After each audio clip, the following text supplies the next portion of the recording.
The doorbell rang like a warning.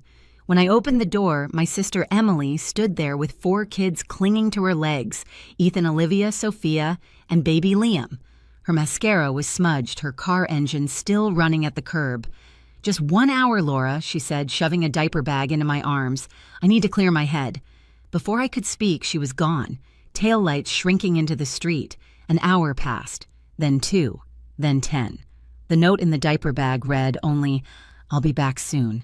Thank you." She never came back. And that's how my life and theirs completely changed. My name is Laura Bennett, and back then I was 45 working as a nurse at Mercy General in Sacramento. I lived alone in a rented duplex near the hospital. Quiet neighborhood, faded porch light, the kind of place where nothing dramatic ever happened. I liked it that way.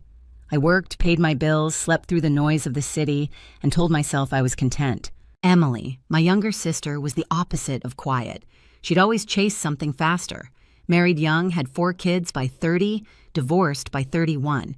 When she called, it was usually from Chaos Kids, screaming music, blaring her voice, breaking through with a, "You have no idea how hard it is, Laura." I'd listen, calm her down, sometimes send a little money. I didn't judge her. I just thought she needed time. The day she left the kids, I kept believing she'd walk back through that door any minute.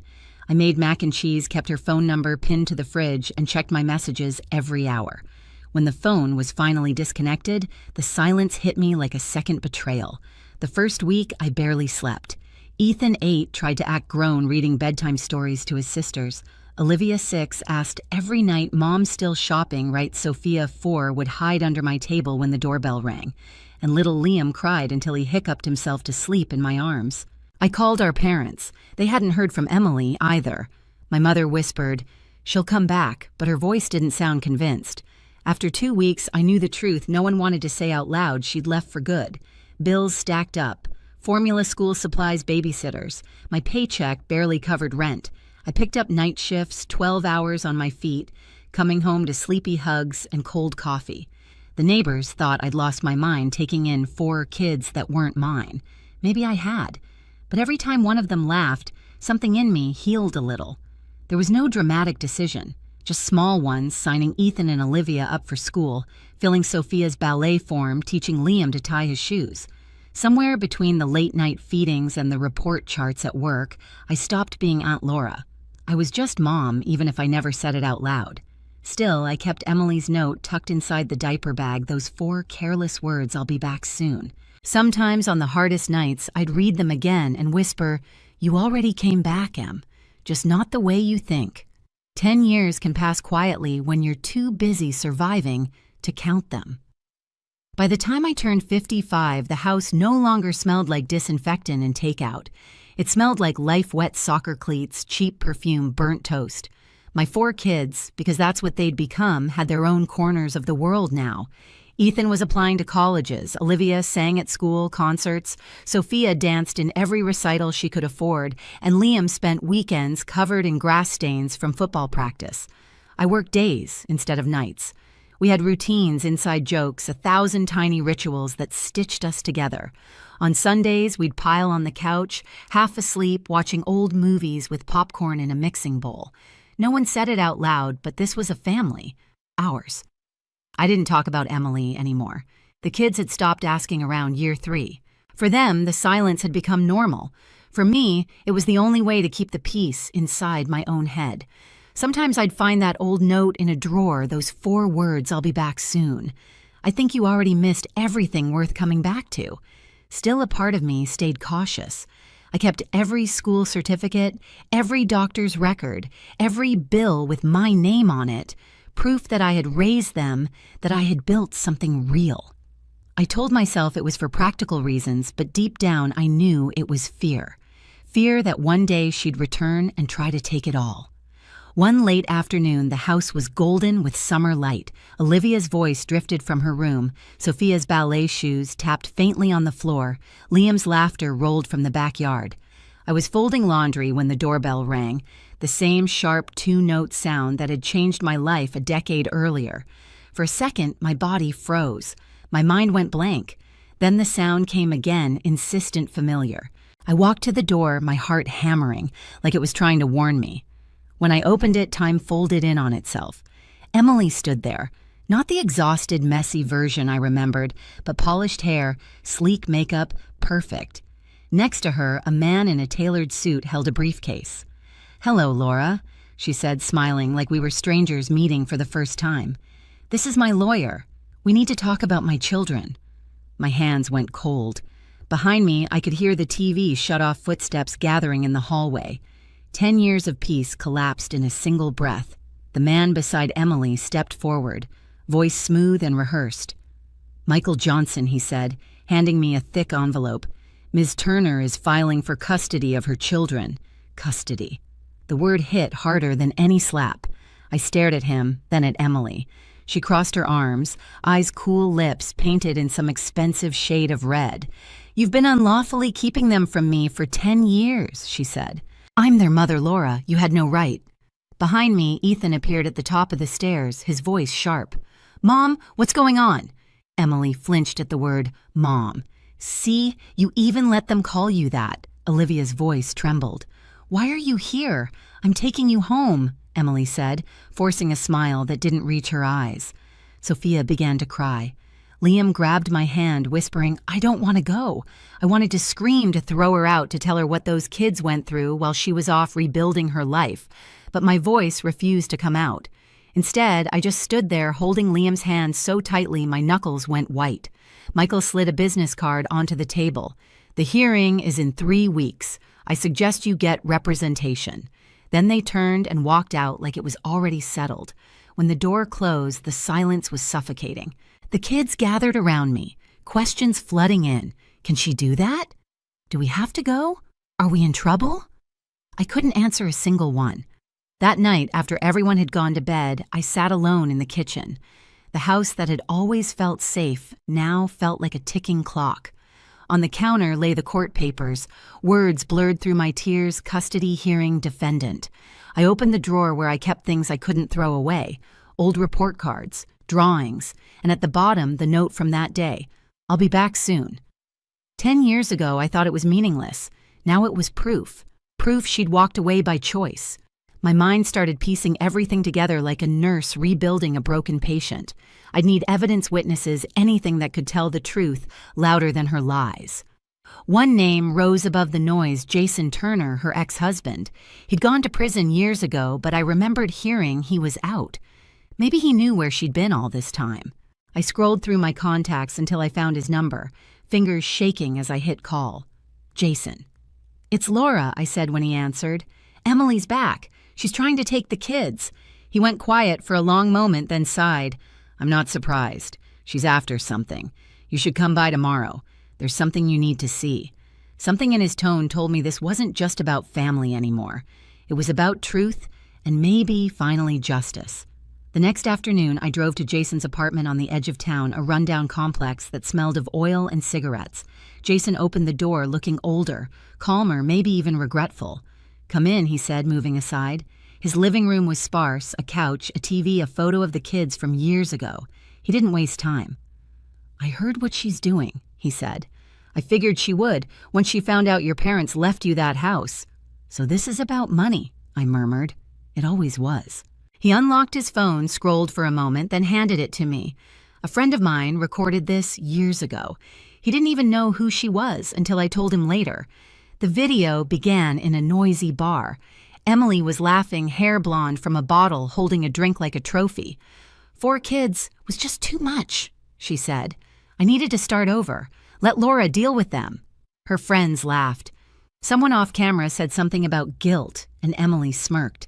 Guilt, I'm free now. My stomach turned. 10 years of sleepless nights, scraped together meals, missed birthdays, and she called it freedom. Can I use this? I asked, my voice barely above a whisper. Jason nodded. Use whatever you need. I'll testify if it helps. 3 weeks later, the courthouse smelled of floor polish and nerves. The kids sat beside me, dressed in their Sunday best. Olivia clutched Sophia's hand. Ethan's jaw was tight, a mirror of my own. Emily entered like she was stepping onto a stage. Designer dress, confident stride her lawyer, a few steps behind. She didn't even glance at the kids. The bailiff called our case. Judge Robert Davis, gray-haired and stern, took his seat. The room settled into silence. Michael Johnson stood first. Your Honor, my client, Ms. Turner, was suffering from severe depression at the time she temporarily entrusted her children to her sister. Ms. Bennett then refused to return them, cutting off contact entirely. For 10 years, Ms. Turner was denied her rights as a mother. His voice was smooth, practiced. Emily dabbed at imaginary tears. When he finished, David Ross, my lawyer, rose. Your Honor, we have a very different version of events. He handed the judge a folder. Inside is the only note Ms. Turner left. It says, "I'll be back soon." That was 10 years ago. She never returned, never called, never wrote. Ms. Bennett raised these children alone, providing food, shelter, and education, all documented. Emily shook her head dramatically. I tried to call. She blocked me. David didn't flinch. Then why did she change her number? Why did she disconnect her email? And why, Your Honor? Did she tell her friends something very different? The judge frowned. What do you mean, counselor? David turned toward the back of the courtroom. We have a witness. The door opened. Jason stepped in wearing a plain shirt and the weight of too many mistakes. Emily's face drained of color as he approached the stand. Mr. Turner, David said, how long have you known Ms. Turner? Since we were teenagers, Jason replied. Married for 10 years, 4 kids. After the divorce, did she maintain contact with her children? No, not once. And do you have something you'd like to present to the court? Jason nodded, unlocking his phone. The bailiff took it, plugged it into the screen. The lights dimmed slightly as the video filled the room. There she was, Emily younger but unmistakable, laughing in that crowded bar. Her words echoed against the courtroom walls. 4 kids was just too much. I needed to start over. Let Laura deal with them. The room went dead silent. The judge leaned forward. Olivia began to cry softly beside me. Ethan reached for her hand. Sophia looked away. Liam pressed against my arm, whispering, "She really said that." Emily stood abruptly. That was taken out of context. I was drunk. I didn't mean it. The judge's voice was sharp. Sit down, Ms. Turner. David spoke quietly but firmly. Your Honor, this is not a case about temporary custody. It's a case about abandonment. The judge turned to Emily.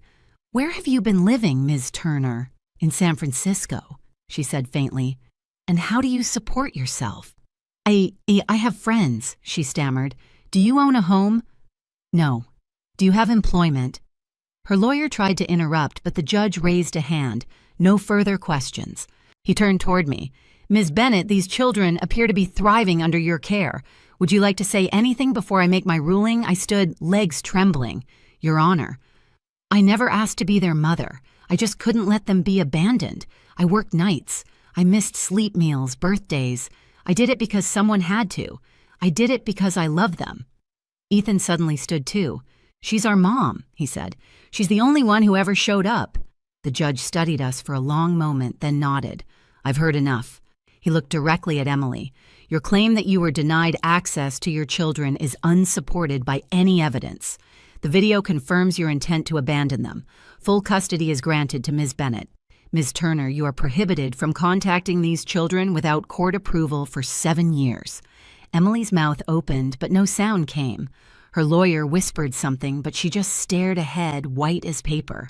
As the gavel struck, Olivia sobbed into my shoulder. Sophia wrapped her arms around Liam. Ethan exhaled, shoulders shaking. I wanted to stay strong, but the tears came anyway. Emily was escorted out, still whispering, "They're my kids." The judge didn't even look up. They were, he said.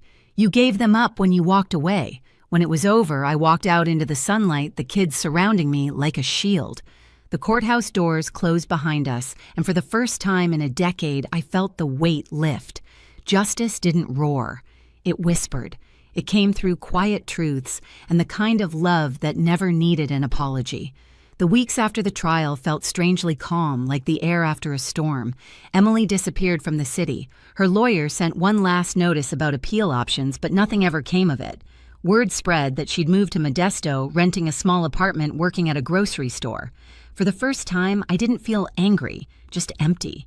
We moved into my parents' old house, the one she'd wanted. It needed repairs, but it was ours. I painted the walls warm yellow, bought secondhand furniture, and let the kids pick their own rooms. The first night, Olivia sang in the hallway while I unpacked dishes. Sophia danced behind her, Liam chased the dog, and Ethan laughed so hard he had to sit down. Dinner that night was simple spaghetti salad, store-brand soda, but it felt like a feast. As I passed the bowl around, Liam looked up and said softly, "Mom, can I have seconds?" Everything stopped. The word hung in the air like a prayer.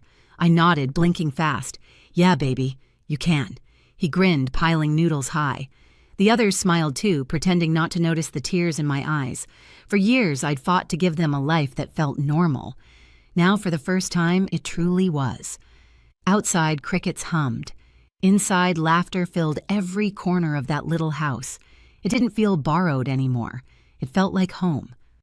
Some nights, I still sit on the porch after everyone's asleep, the cicadas humming like a lullaby. The moonlight spills across the old diaper bag I kept all these years, the one with her note still inside. "I'll be back soon." She left them for 1 hour. I stayed for a lifetime. Inside, I can hear Ethan talking softly on the phone from his college dorm, Olivia singing in her room, Sophia practicing a dance routine, Liam laughing at something on TV. Each sound is proof that love, not blood, built this family. I don't hate Emily anymore. I don't need to.